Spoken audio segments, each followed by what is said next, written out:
It's not only going in the wrong direction, it's speeding in that direction. America is currently losing the faith of the international marketplace. Not in bombastic speeches or sensational headlines, but in the most subtle and most revealing place of all, the supermarket aisle. And it's happening right before our eyes. For over 100 years, the United States was the world's most valuable customer. Every major food exporting nation competed to fill American shelves. But that golden era is fading fast. In just the last year, 6 countries have started pulling their food exports away from the U.S. and sending them directly to Canada instead. These aren't just distant nations, some are close allies and longtime trade partners. Yet they're all making the same calculated move: trust Canada, bypass America. Why? Some point to politics, others to shipping logistics. But the real answers lie buried in customs regulations, cold chain contracts, and shipping records most people never notice until now. Today, we're breaking it all down. The top 6 countries officially pivoting from U.S. food trade to Canada, and why this shift could trigger the next big grocery shock. Pay special attention to number 4, because if that shift keeps going on, it will erase whole categories of American imports. If you can imagine the next food crisis looming before it hits your dinner plate, you're in the right video. So give this a like, subscribe, and hit the bell, because the next nation that shifts could alter what's on your family plate next week. Let's begin with number 6, France. When French wine leaps over Manhattan to arrive first in Montreal, something has changed. And when foie gras is opened up in Calgary ahead of Los Angeles, that's not merely a business decision, it's a statement. For decades, France was America's go-to food partner. Elegant wines, handcrafted cheeses, and cured meats came through U.S. ports on a predictable schedule. But in 2025, that partnership went quietly awry. When the United States imposed a 25% tariff on high-end European foods, France didn't resist. It shifted. French exporters rewrote their whole North American playbook, rerouting shipments directly to Canada. French food exports to Canada increased more than 18% in a mere 9 months to a record 22 billion Canadian dollars. Labels that previously exclaimed "export to New York" now boastfully state "distribution, Vancouver, Montreal." Why Canada? As the U.S. constructed walls of regulation, Canada constructed bridges.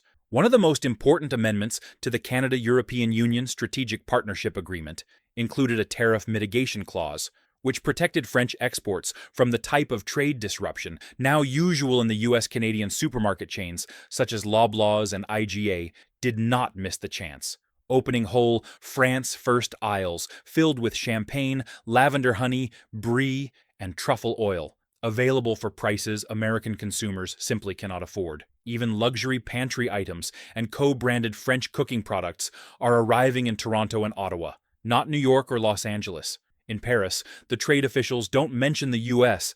as their main North American food ally anymore. That distinction is now reserved for Canada. And that cultural change? It says more than any tariff. Number 5, Brazil. If you want to know the truth, check out the shipping crates. They'll tell the story long before the headlines do. Refrigerated freight, previously destined for Houston or Savannah, filled with Brazilian beef, chicken, sugar, and ethanol, is rolling by the day into Halifax, Montreal, and Prince Rupert. And let there be no doubt, this isn't a temporary diversion. It's one of the most ambitious shifts in trade in the decade. The catalyst? In the first months of 2025, the United States introduced a new series of carbon border levies against nations such as Brazil. The levies imposed up to 18% in additional charges on Brazilian sugar and meat, invoking climate and forest destruction issues. Brazil did not retaliate with inflammatory speeches or political posturing. It merely turned the wheel. Canada was ready. Alberta and Saskatchewan trade delegations quickly initiated a fast-track food import program with Brazil's biggest agriculture giants, JBS and Marfrig. The outcome was record-breaking. In just 6 months, Brazil took up close to 20% of Canada's processed meat market. In Manitoba, ethanol producers started bringing in sugarcane-based fuel from Brazil to satisfy green energy requirements. Now that sugar-based ethanol constitutes nearly 10% of the province's gasoline mix.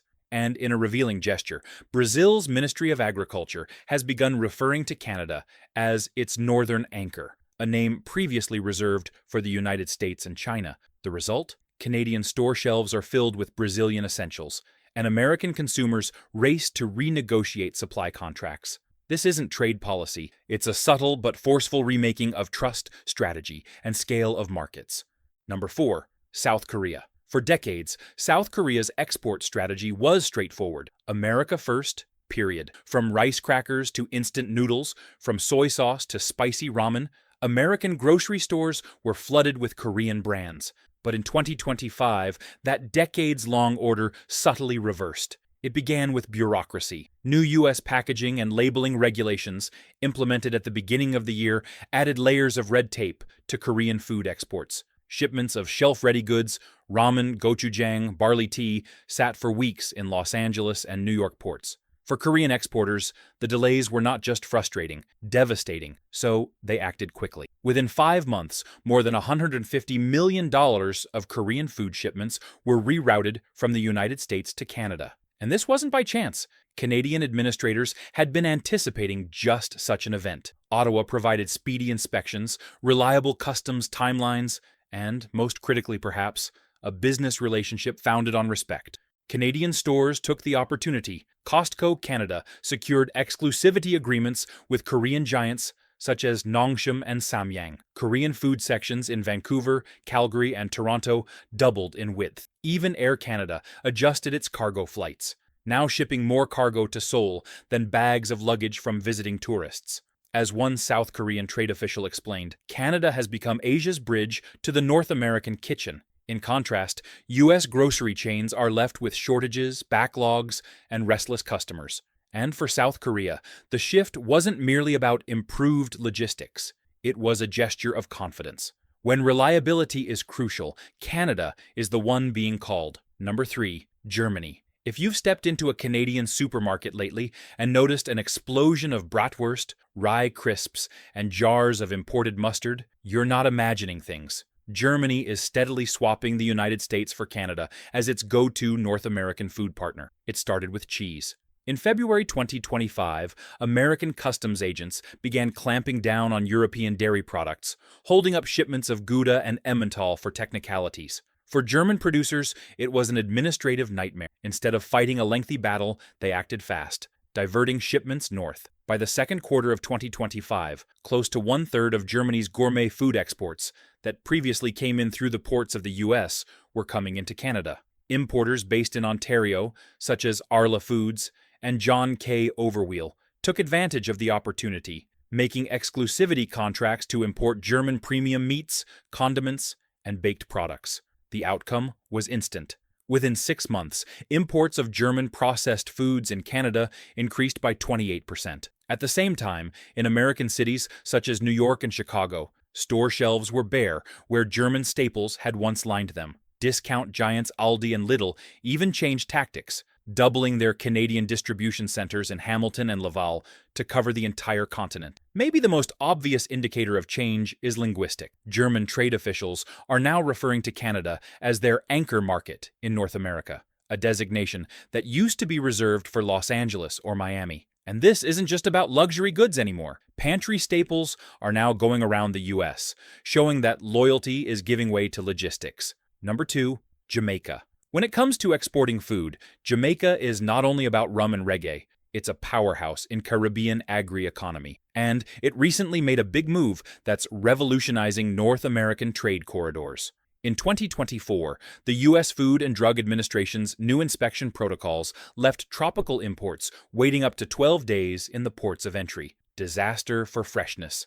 Bananas browning, callaloo wilting, and containers piled up in Miami and Houston to drive costs and wreck cold chain integrity. Jamaican exporters had had enough. In a span of 6 months, they quietly reshaped their trade network, diverting cargo away from U.S. docks and into Canada to Toronto, Halifax, and Vancouver. Caribbean trade officials referred to it as the North Star pivot. This wasn't political. It was about survival. Canada had one thing the U.S. did not: pre-clearance agreements.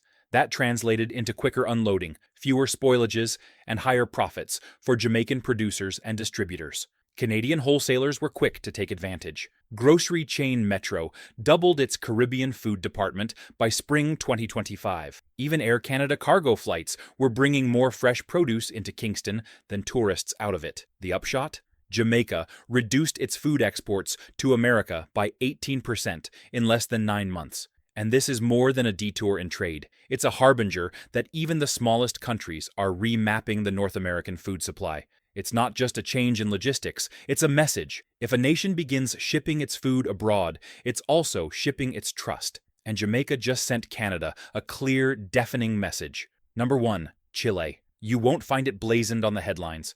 But on Canada's west coast, a stealth revolution is underway, consistent, calculated, and taking place right under America's nose. Chile's fruit shipments, grapes, apples, avocados, arrived on California docks decade after decade as reliably as clockwork. Those tiny little product of Chile labels on your blueberries? Almost invariably US bound, but no more. In secret, in early 2025, Chile's leading agricultural cooperatives sat down with Canadian trade officials to negotiate something America could not provide: a fast-track corridor accord. The objective? Accelerate the flow of fresh fruit, wine, and other temperature-sensitive products directly to Canadian markets. The explanation came down to one word: trust. As U.S. ports became mired in added inspections and unwieldy delays, Canada offered streamlined customs, pre-clearance facilities, and regular dependable schedules. Walmart Canada wasted no time, snagging a 3-year deal with Chilean fruit exporters to secure premium shelf space for grapes, citrus, and berries. The outcome was quick. During the first quarter of 2025, Chile's fruit exports to Canada jumped over 22%, while exports to the United States dropped 15%, strangled by spoilage, added charges, and red tape. But this change is about more than efficient shipping. It's about reputation. Chilean trade experts now refer to Canada as their anchor market in North America, a designation previously held by the United States. Canadian cities are becoming endpoints no longer, but influential distribution points for Chilean produce throughout the continent. Entire shipping routes are being rewritten. This isn't an adjustment of the season, it's a long-term plan. Chile has done more than change markets. It has changed allegiances. And that is what we have: 6 countries that untrack America and prefer Canada instead. That isn't a trade decision, but changes in trust, partnership, and who gets the first call when it matters. So, the next time you're at the grocery store, look at the labels on the product. The actual power shift? It is already sitting on your shelf. Subscribe, like, and let us know in the comments what you've noticed changing in your neighborhood shops, because the next flip might be nearer than you realize.